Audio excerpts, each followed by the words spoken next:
Hey all. Now there's only one pastime that I enjoy just as much as I enjoy doll collecting, and that's watching Rupaul's Drag Race. I'm an OG fan. I started watching Drag Race back in spring-summer of 2009 when it first aired on the German gay television network TIM, and I've been hooked ever since. I've watched every single iteration of the franchise, whether it's an international season or it's an all-star season.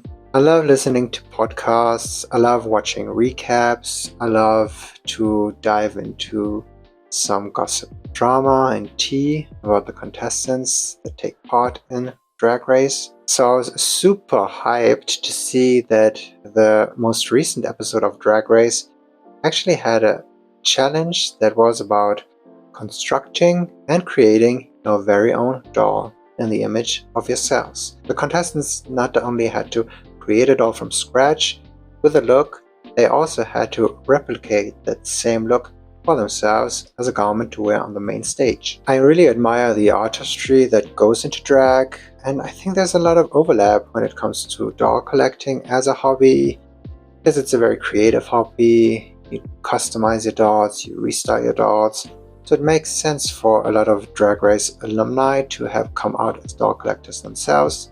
It makes sense that a lot of runway looks on Drag Race on the main stage over the years have been inspired by designs worn by dolls. Now, when this episode was recorded, that was in the summer of 2023, which was of course the summer of Barbie. And since season 15's contestants Sugar and Spice proclaimed to be life-size Bratz dolls, it made sense for a Drag Race challenge to be eventually all about dolls.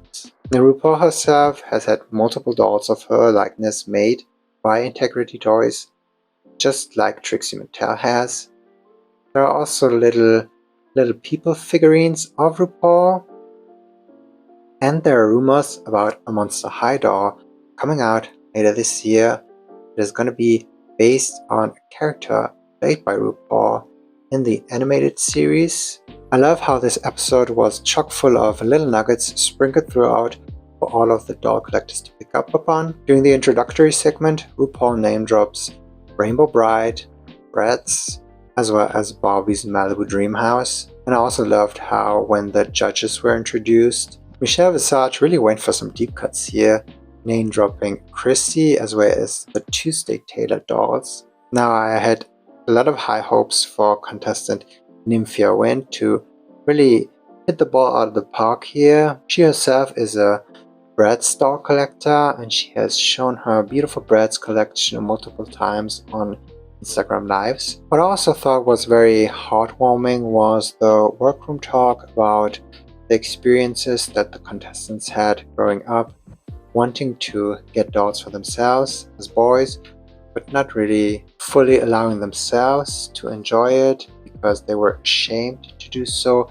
or there was a shame put upon them by society or their parents. Contestant Dawn mentions how she was really afraid to even look at girls' toys and the doll aisle, so she had told her mother to pick up the Barbies that she wanted from the Barbie aisle for her. And contestant Plain Jane also tells us a very sad story about how all of her dolls were suddenly taken away from her and replaced by fire trucks. She tells us a story about how she comes from a Russian immigrant household, so her father was very much influenced by masculine ideals and machismo. Therefore, she doesn't really put the blame on her parents in doing so, but putting the blame on the idea of having a binary when it comes to toys and having children be only allowed to play with one certain specific type of toy.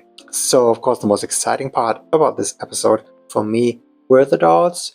So I'm going to be taking a deep dive into looking at all of the 11 dolls that the contestants created. I'm going to give you my honest opinion on them, whether I personally would actually want to purchase one of those dolls and add them to my collection, or whether I'm like, I'm good. So let's start off this deep dive by taking a look at contestant number 1 hitting the runway, and that's Tsunami Muse. Now, with the Tsunami doll, I actually quite like the pants. I think that the cut of the pants on the doll even more flattering than the cut of the pants on Tsunami herself. I love the little bow that she wrapped around the neck of the doll. I love the little turquoise gloves that she created. Now from the neck up, it doesn't look like she did a whole lot with the doll's makeup. Now the wig that she styles is a very simple and very flattering look for the doll. I think the top part looks unfinished. It doesn't really fit the doll right. It doesn't even look like it wraps around the body of the doll in the way that it should, like it does her own body. And that is the one downside that I have with this. But all in all, this is a cute look. Next up, we have Saphira Crystal. So my biggest gripe with this is the wig that she styled for the doll. If you're not really able to style doll hair and style a wig in a way that would look good, maybe doing something more simple would be the wiser choice. I think my biggest issue is, of course, something that's out of the realm of possible for the contestants to change, and that's having used the same fabric that she used on herself, which makes sense on her human size scale, but the scale of the doll doesn't really make sense with the size of the flowers on the sheer fabric used on the dress. The flowers are way too big, so that's probably my biggest issue with this, but overall it's okay. Now next up we have Plasma. Now I for one really enjoyed this doll. Plasma was in the bottom 3, probably mostly because of herself and the way that she tried to brand the doll, but the doll looks cute. I love that she took time to pose the doll, which not a lot of the contestants did. The doll has a look that's pretty much making sense from head to toe and looks very detailed, and it also looks very well crafted and constructed. I think the doll looks even better than Plasma does herself, and I also love how Plasma gave the doll a little purse. This is definitely one of the dolls that I would have actually purchased myself if I had seen it in doll aisles. I also like the fact that Plasma attempted to drag the doll up by giving her makeup. Now we have Plain Jane, and this is probably my favorite of all of the dolls. I think the color scheme is very cute, and it's a color scheme that's very common among a lot of those fantasy magical mermaid BJD clone dolls that you get on Amazon, for example. I love how also Plain Jane alluded to this doll either being a magical mermaid from the sea or a retired ice skating instructor, because this is very much a look that looks a lot like an ice skating Barbie doll. And the makeup on the doll is a bit more soft and subtle. She didn't really dragify the doll, but the doll looks cute. I also love how she styled the doll wig, so this is definitely my favorite of all of the dolls. Now we have Nymphia, and this is another one of the dolls that I prefer over the look that Nymphia created for herself. Especially the doll's wig is so much cuter. It's really giving us the beehive from the 50s, 60s era. And the neon wig that Nymphia has on her own head is very floppy and not styled as elegantly and intricately as the doll's hair. And the fact that the doll's bow that's attached to her hip is also yellow, unlike the lavender hue that's on the bow that Nymphia had to attach to her own hip, makes more sense. This doll is very much giving us Barbie collector vibes, and it's super cute. Now again, the makeup in this doll is almost left untouched, so it's not really dragified, but still a very cute doll. Now we have Morphine Love Dion.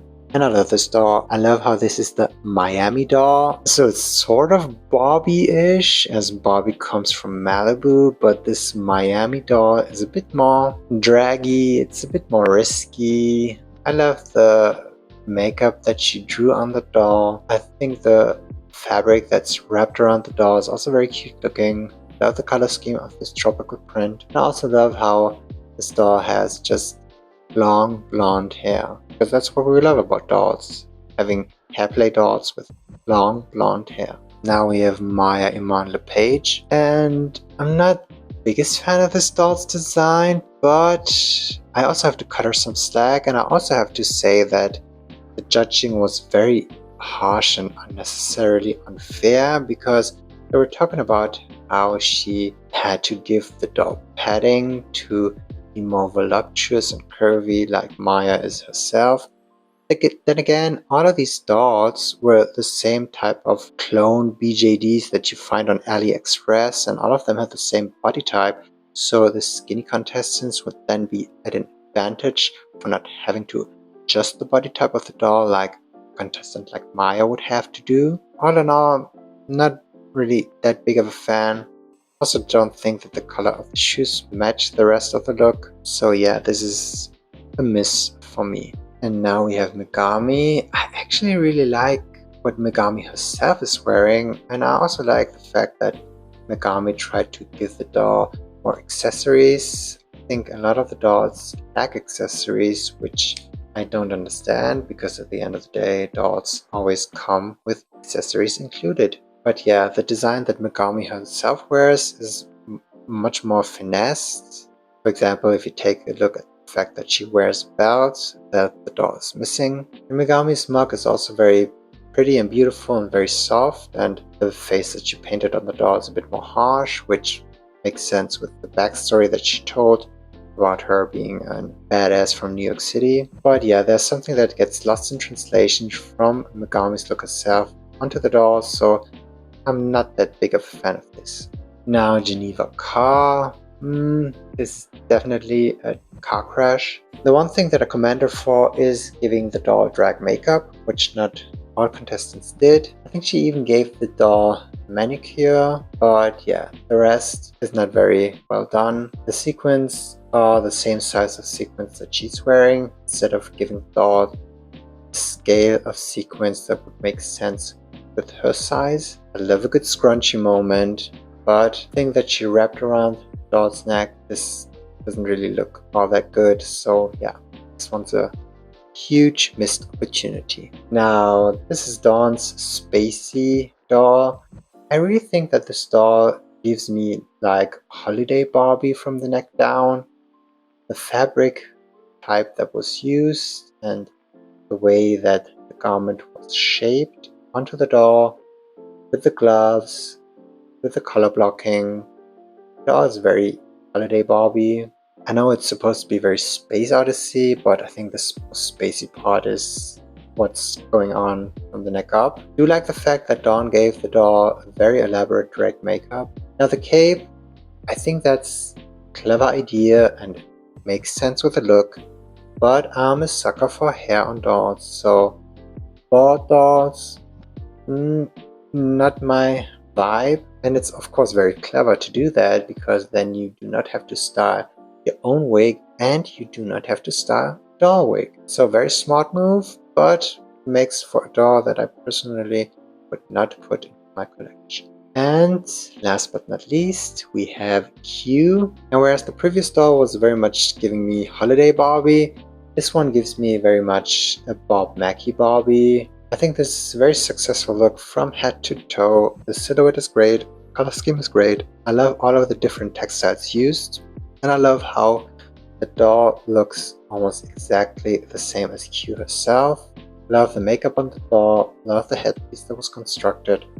So this is a very successful look and a very deserving winner of this challenge. So yeah, that about wraps up my thoughts on this doll related challenge on Drag Race. I hope you enjoyed watching my doll collector point of view on this latest Drag Race episode. If you did, please leave a like. If you thought this video was trash, leave a dislike. Subscribe to my channel if you haven't done so. And I might be seeing you in my next video. So, bye for now.